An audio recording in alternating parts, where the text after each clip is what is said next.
अब ज्यादा नाम मंच के नहीं बोलूंगा क्योंकि परासिया की सभा पर सोशल भी जाना है। मामा सुबह 5:30 बजे उठ के काम करना शुरू करता है और रात को 1-2 बजे भोपाल पहुंचूंगा, सवेरे से फिर शुरू हो जाऊंगा। अभी थका तो नहीं दिख रहा ना?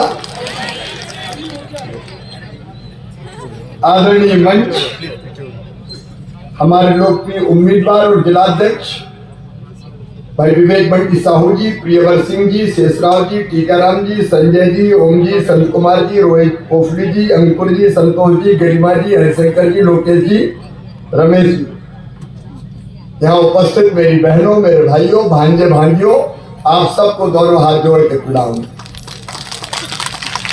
और छोटी दिवाली को आप सबको छोटी दिवाली पर बहुत बहुत शुभकामनाएं देता हूं। और थोड़ी देर में दिवाली भी लगने वाली है, तो दिवाली की भी आप सबको बहुत बहुत शुभकामनाएं। छिंदवाड़ा वासियों को भी, छिंदवाड़ा विधानसभा की आसपास से आई हुई जनता को भी ये दीपावली का पावन पर्व आप सबके जीवन में सुख समृद्धि और रिद्धि सिद्धि लाए। लेकिन मेरे बहनों और भाइयों, असली दिवाली तो उस दिन मनाएंगे जब छिंदवाड़ा कमलनाथ जी से मुक्त होगा, मुक्ति पाए। मुक्ति पाना है कांग्रेस से भी और कमलनाथ जी से भी।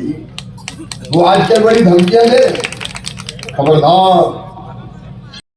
कभी अधिकारियों को, उनके लोगों ने मेरी बहनों को भी धमकियां दी। कांग्रेस के लोगों ने, बहना बहुत काम कर रही हो, हमारी सरकार आ गई तो चूल्हा नहीं जलेगा, भूखा मार, बच्चे भूखे मर जाएंगे। कमलनाथ जी कहते हैं 18 का नहीं, मैं 23 का मॉडल। अब ये मॉडल ओल्ड मॉडल हो गया है, ये मॉडल अब काम नहीं करेगा। और धमकी पर मैं केवल इतने कहना चाहता हूं, देखो भाई, मुझे कुछ भी करो, मुझे फर्क नहीं पड़ता, लेकिन मेरी बहन और बेटियों की तरफ अगर किसी ने उंगली उठाई तो कहीं का नहीं छोड़ूंगा। मेरी बहनों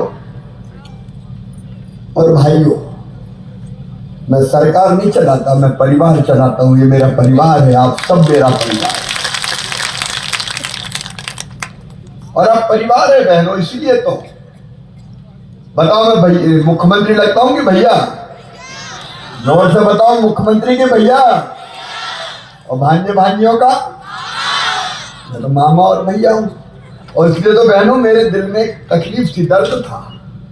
लाडली लक्ष्मी योजना हमने पहले बना दी, वो नहीं बताऊंगा, बाकी सब कर दिया। लेकिन मैं देखता था गरीब बहने, निम्न मध्यम वर्गीय बहने कई बार 1000-1000, 2-2000 रुपए के लिए परेशान हो जाती है।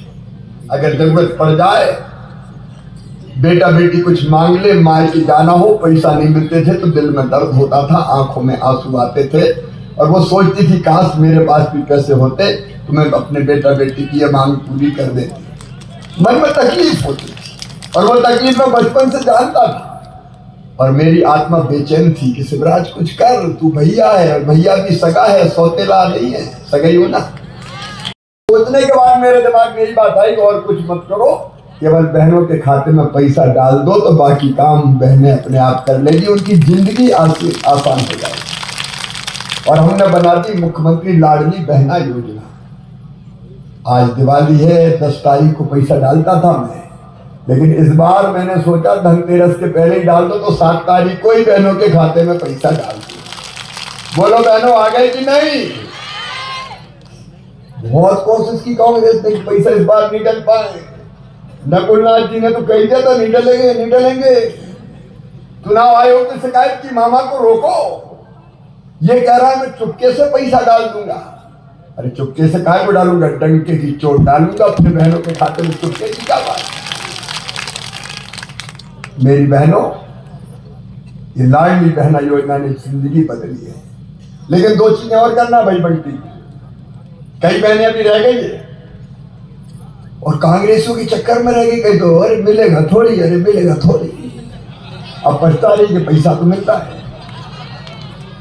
और इसलिए उन बहनों को भी जाके कह दो, भाइयों और मेरे भांजे भाइयों के मामा कह के गया है कि चुनाव के बाद सरकार बनने पर उन बहनों के नाम भी जोड़ दिए जाएंगे। लेकिन मेरी बेटियों ने मुझसे बड़ी शिकायत की, लड़ाई करी।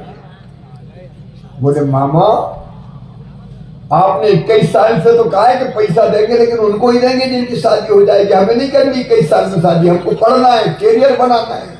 सही बात है कि नहीं? बल्कि मेरी बेटियों 21 साल जिनकी उम्र हो जाएगी, उनकी शादी भी नहीं हुई हो तो भी उनके खाते में पैसे डाले जाएंगे। अपने भाइयों को कैसे छोड़ूंगा? पढ़े लिखे आगे बढ़े, और इतने ही थोड़ी डालूंगा, अभी पैसे की जुगाड़ में लगाऊं। पैसा बहुत ज्यादा लगता है ना, 1 करोड़ 32 लाख मैंने, और अगर ये और जोड़ दी तो कितनी 1.5 करोड़ तो हो जाएगी। 1.5 से ऊपर डरा रहे हो क्या मुझे? अरे हो जाएगी तो हो जाएगी, मैं कोई कमरनाथ थोड़ी हूँ जो ये कहूँ मेरे पास पैसे ही नहीं है। मेरे पास कोई कमी नहीं है,